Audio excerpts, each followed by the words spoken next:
Assalamualaikum warahmatullahi wabarakatuh. Pemirsa, wanita merupakan makhluk yang begitu dimuliakan oleh Allah Subhanahu wa Ta'ala. Bahkan ada sebuah hadis yang menyatakan bahwa surga di bawah telapak kaki ibu.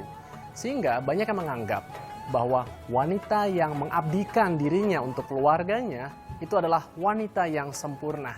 Nah, bagaimana apabila seorang wanita sampai harus bekerja menafkahi keluarganya? Kita akan bahas mengenai fenomena ini bersama dengan Bapak Kiai Haji Said Akil Siroj dalam Risalah. Pada hakikatnya, wanita ditakdirkan untuk mengabdi kepada suami dan keluarga.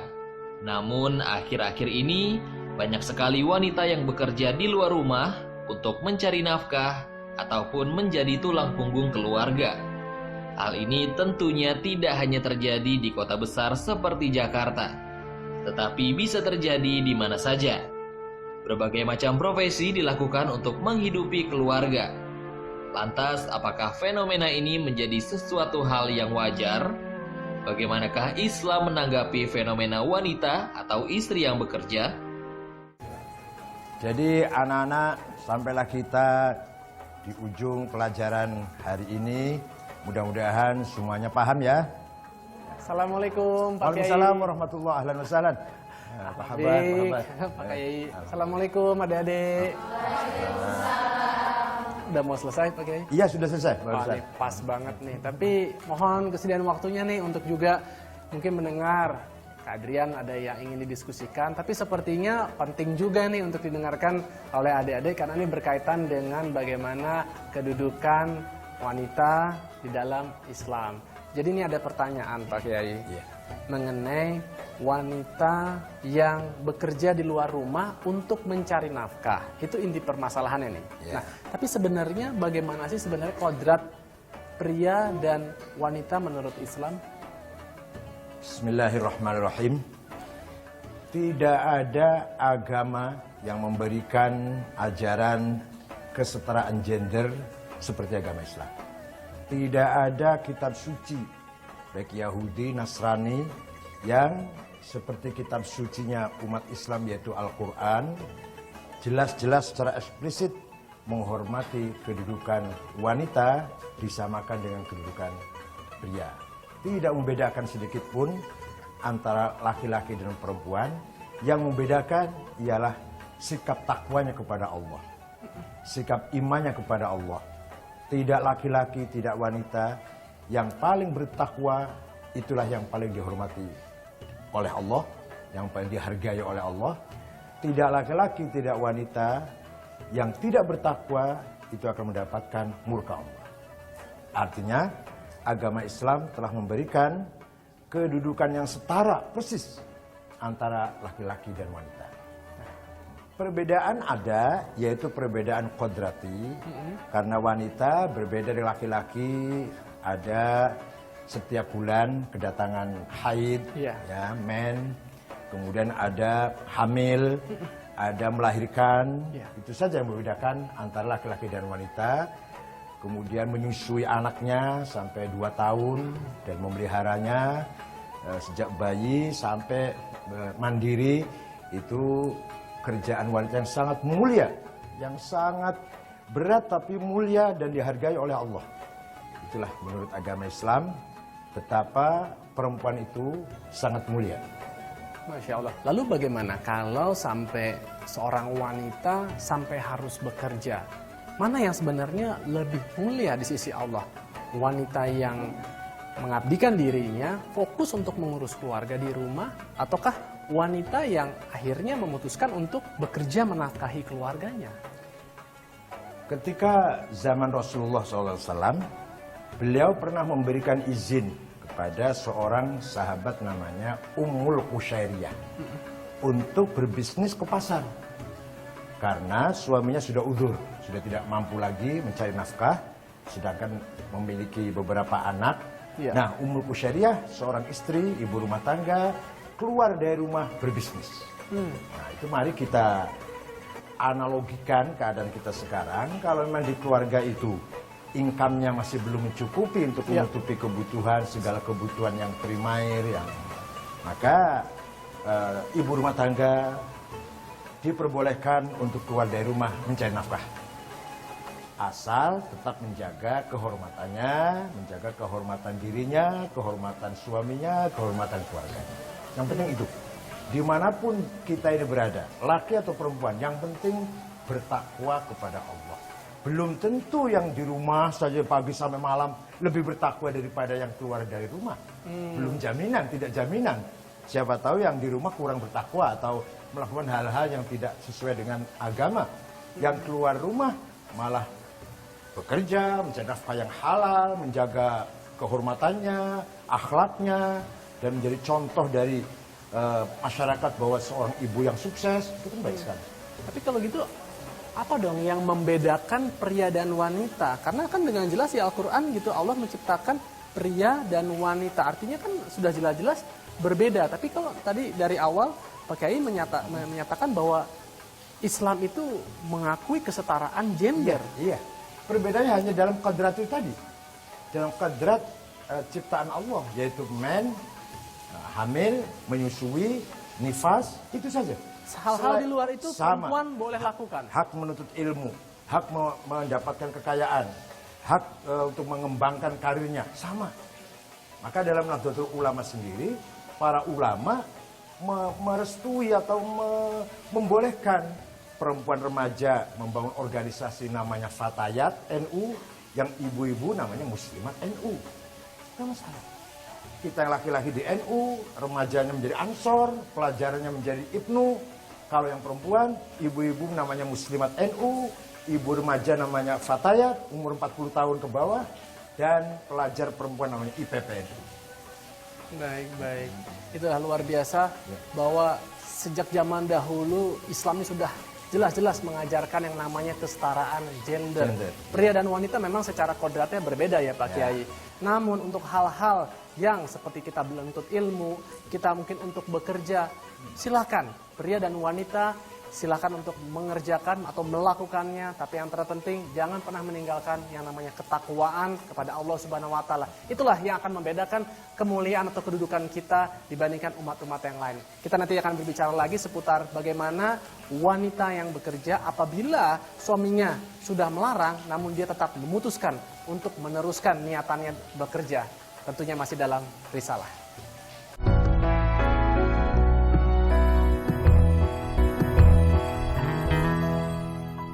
Ayo kita duduk aja Mas Lidian. Oh ya, terima kasih banyak nih Pak Lebih Kiai. rileks. Fadol. Alhamdulillah, syukran Pak.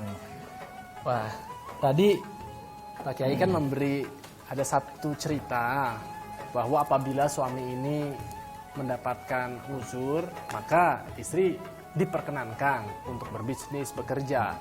Namun bagaimana kalau keadaannya sang suami tidak ada uzur, masih sehat walafiat, masih sebagai pemberi nafkah, tapi istri ingin bekerja? Kita kembali pada prinsip yang pertama. Yang penting siapapun ya, di sini istri lah. Yang penting bertakwa kepada Tuhan, menjaga dirinya, mampu menjaga dirinya, menjaga imannya, menjaga akhlaknya, menjaga martabat kehormatannya di dalam rumah atau di luar rumah. Yang duduk di rumah pun kalau tidak bertakwa kepada Tuhan akan terkutuk, akan mendapat laknat dari Allah. Seorang ibu rumah tangga yang bekerja di luar dengan niat yang baik, dengan tujuan yang baik, mencari nafkah, mencari anugerah, dengan mampu menjaga dirinya, menjaga ibadahnya, itu lebih baik daripada yang di rumah. Jadi kembali pada prinsip dimanapun kita berada, yang penting bertakwa kepada Allah. Namun bagaimana? Tapi ada syarat yang paling prinsip, Apa itu? seizin suami, seizin suaminya. Kalau suaminya betul-betul melarang, nah itu harus taat kepada suami. Ya, cobalah didiskusikan dulu dengan suaminya. Seorang istri yang ingin mengembangkan karirnya, kemudian suaminya rupanya agak keberatan. Coba didiskusikan dulu. Kalau memang suami tetap pada prinsipnya tidak boleh keluar dari rumah, harus taat kepada suami. Walaupun si istri katakanlah sudah mengenyam pendidikan tinggi sampai S2 bahkan berprestasi, namun setelah menikah sepertinya suami tidak ridho, tetap harus taat pada suami. Ya, karena mengembangkan ilmu tidak harus keluar rumah, bisa saja dalam rumah tapi mengembangkan ilmunya, menulis atau menjawab pertanyaan dari jauh. atau membimbing anak-anaknya, menghadiri majelis taklim misalkan, Iya, atau iya. diskusi-diskusi. Masa nggak boleh juga sama suaminya?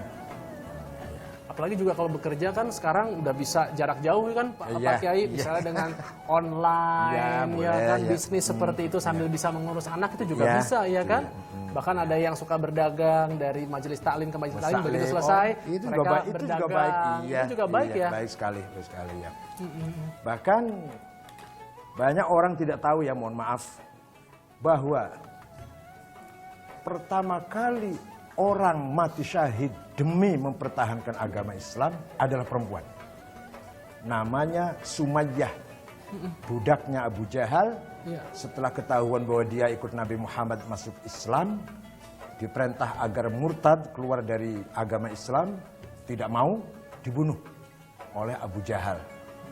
Pertama kali ada sahabat Nabi yang mati syahid perempuan, namanya Sumayyah.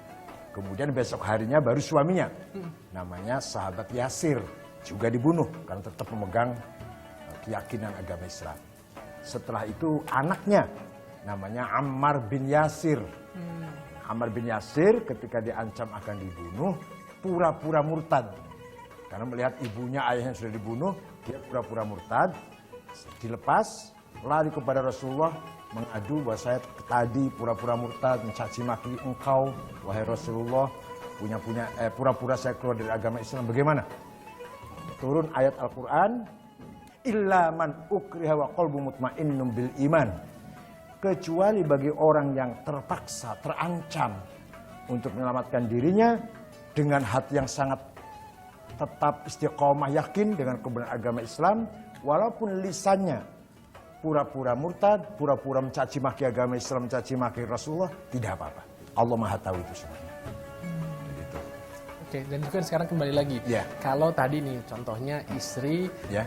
tetap bekerja dan apalagi penghasilan dari istri lebih tinggi daripada sang suami. Nah, ini seringkali juga menimbulkan ada kecemburuan, bahkan terkesan istri itu juga ada yang akhirnya tidak ingin berada di bawah suami sehingga membenarkan untuk suaminya ini adalah Masalahnya di sini bukan masalah siapa di atas, siapa di bawah.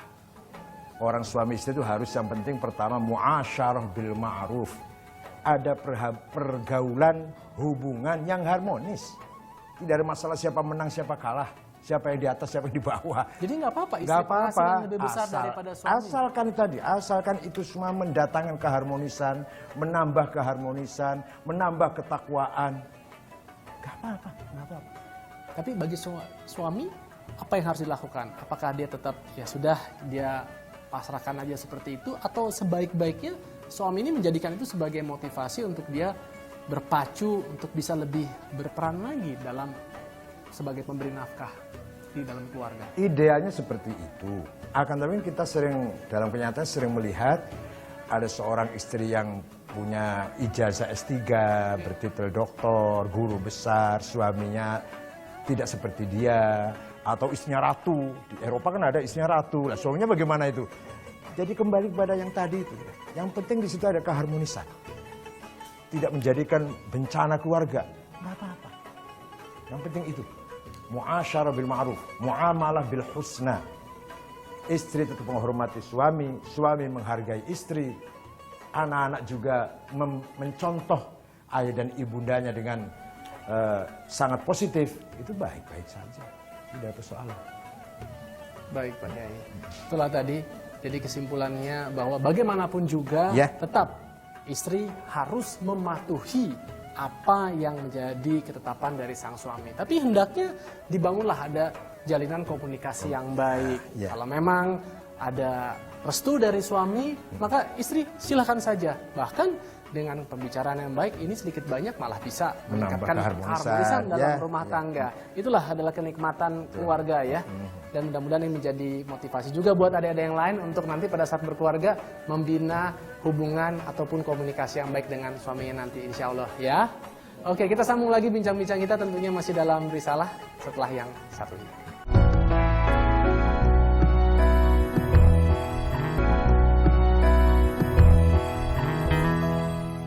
Kita lanjutkan bincang-bincang kita dalam risalah Pak Kiai Ini ada satu ayat Ya. dalam Al-Quran dari surat An-Nisa ayat Ar-rijalu 34. qawwamuna 'alan nisa, saya tahu ayatnya itu. Waduh, ini Pak Kiai udah bisa baca pikiran saya nih. Jangan-jangan ini udah punya keahlian lagi nih selain bisa menyampaikan dakwah.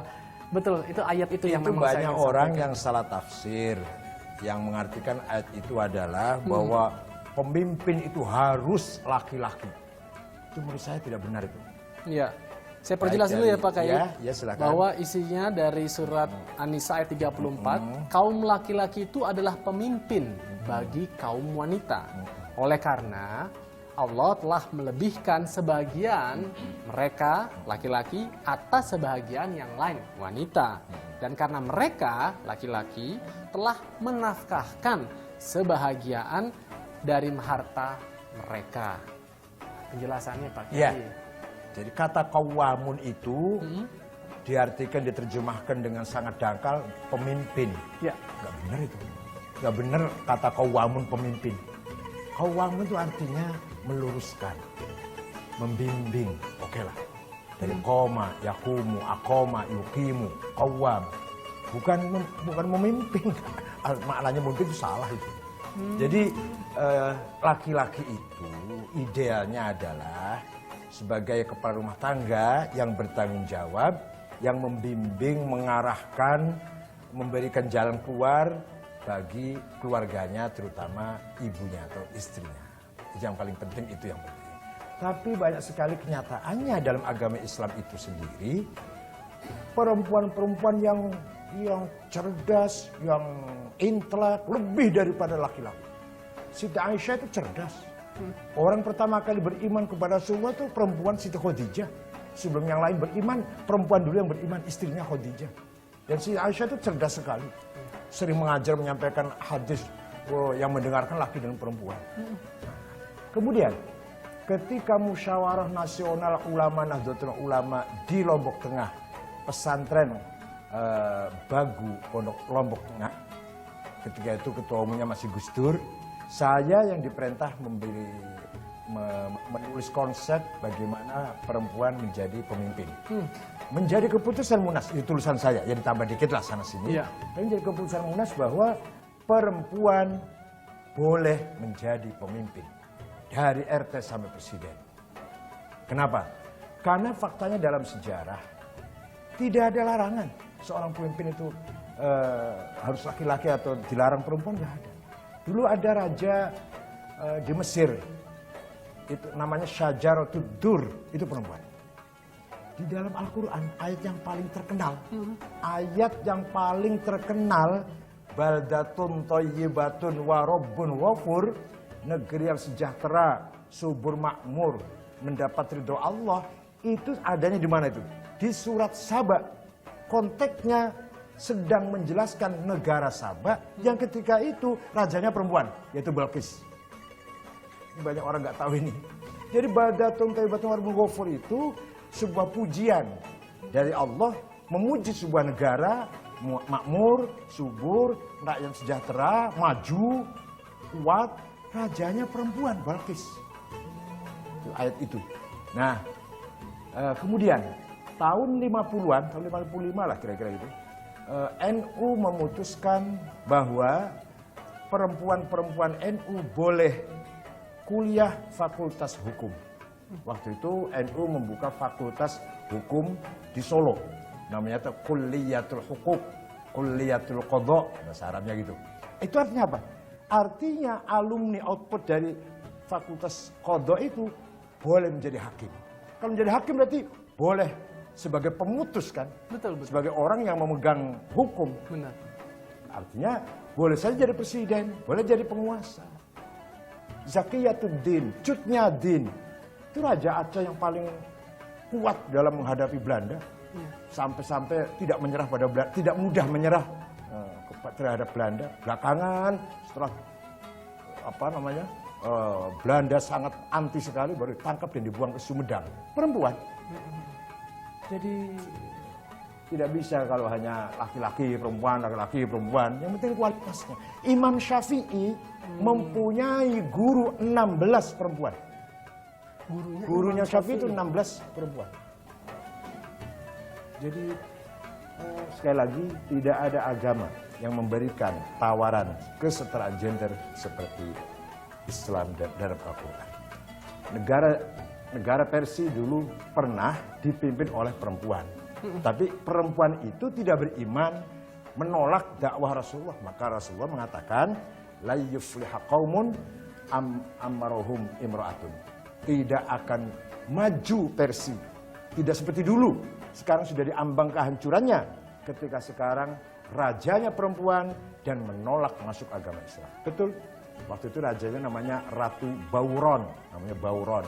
Hancurlah Persia, sehingga Persia semua masuk Islam. Jadi jadi konteksnya spesial ya. Spesial untuk negara Persia itu hadis yang tadi. Wah, ini juga menjadi motivasi buat adik-adik santriwati yang ada di sini nih untuk terus belajar, menuntut ilmu kepada siapapun, gapai cita-cita setinggi langit. Siapa tahu justru nanti malah puluhan tahun mendatang kalian ini ada perwakilan yang malah menjadi pemimpin Indonesia. Begitu ya Pak Kiai kan? Iya. Amin, amin ya Rabbal Berapa Alamin. perempuan NU yang jadi anggota DPR? Sejak dulu, bukan hanya sekarang. Jadi sebenarnya jauh sebelum zaman Raden Ajeng Kartini yang menggembar-gemborkan emansipasi wanita, ternyata Islam sudah ribuan tahun yang lalu sudah mengajarkan kepada kita gitu akan kesetaraan gender. Betul. Pak Kiai. Tips terakhir dari Pak Kiai, bagaimana nih kita disaksikan oleh banyak suami dan istri untuk tetap membina keharmonisan dalam rumah tangga mereka yang misalnya dalam keluarga istrinya punya penghasilan lebih, suaminya harus bagaimana. Begitupun sebaliknya, istrinya yang punya penghasilan atau bisnis yang lebih baik daripada suaminya tetap harus mengedepankan bagaimana peran suami di dalam rumah tangga harus dihargai. Apapun keadaan di dalam rumah tangga, asalkan di situ wujud, lahir, mawaddah, warohmah, selesai. Suaminya tetap sayang pada istri, istrinya tetap sayang pada suami, suami tetap menjaga kehormatan istri, istri tetap menjaga kehormatan suami, saling mawaddah, maka akan melahirkan keluarga yang rahmah dan sakinah. Sakinah artinya rumahnya secara lahir juga pantaslah, cukup besar rumahnya, dan satu lagi sakinah, dalam hatinya tenang, tentram, happy, enjoy. No problem. Apa itu isi lebih besar atau lebih pandai atau lebih income-nya lebih melebihi income-nya suami, tidak ada persoalan. Yang penting mawaddah warahmah. Tidak kurang-kurang suaminya kerja, hasilnya banyak, istrinya di rumah, cerai. Nah, bukan karena masalah siapa yang mendapatkan income lebih besar, banyak. bukan. Yang penting mawaddah warahmah. Ya, semoga nanti ini juga menjadi pembelajaran khususnya buat saya pribadi dan juga untuk kita semua ya adik-adik, untuk nanti kalau giliran kalian nanti sudah menikah, binalah keluarga, carilah pasangan hidup yang kita bisa menjalin komunikasi di dalamnya, bisa menumbuhkan rasa cinta kasih, sayang, menyayangi satu sama lain, membina rumah tangga yang dikatakan oleh Pak Kiai tadi, sakinah, mawaddah, warohmah, sesuai banyak tuntunan yang dari Rasulullah SAW ajarkan kepada kita. Nah, sebaik-baiknya tentunya panduan kita adalah Al-Quran dan juga As-Sunnah. Ini semua menjadi pelajaran buat kita hari ini, dan semoga Allah Subhanahu wa Ta'ala selalu memberikan hidayah demi hidayahnya kepada kita semua. Kita jumpa lagi Pak Kiai dalam tema berikutnya, tentunya masih dalam risalah informasi Islami jiwa muslimin sejati.